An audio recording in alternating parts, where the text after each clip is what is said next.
امریکہ میں وسط مدتی انتخابات میں صرف ایک ہفتہ رہ گیا ہے اور ایک کلیدی سینئر امریکی عہدیدار نے ان خدشات کا اظہار کیا ہے کہ امریکہ کے مخالفین کی جانب سے غلط معلومات یا اثر انداز ہونے کی کارروائیوں کے نتیجے میں پولنگ کے دوران تشدد ہو سکتا ہے۔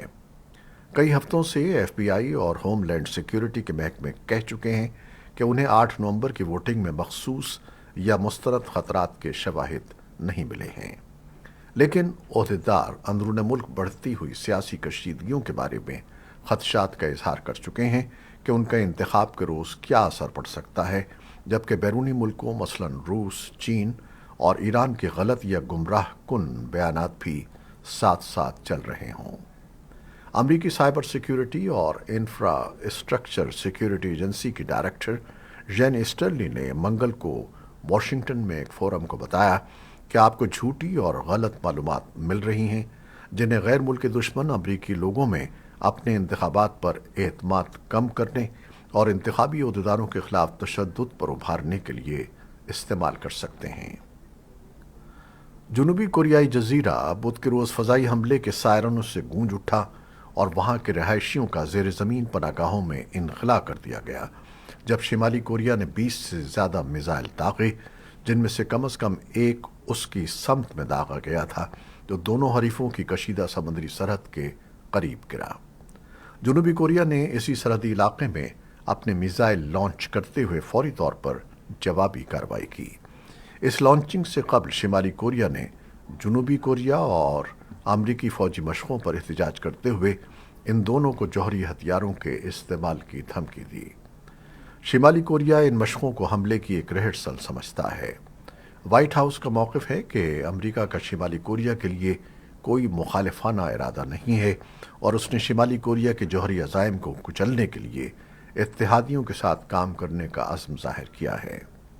شمالی کوریا کے میزائلوں کے ٹیسٹوں کا یہ سلسلہ ایسے میں ہوا ہے جب دنیا کی توجہ ہیلووین کے موقع پر ہونے والے اس سانحے پر مرکوز تھی جس میں سول میں سال کے بدترین سانحے میں ایک بھگدڑ میں 150 سے زیادہ لوگ ہلاک ہو گئے تھے۔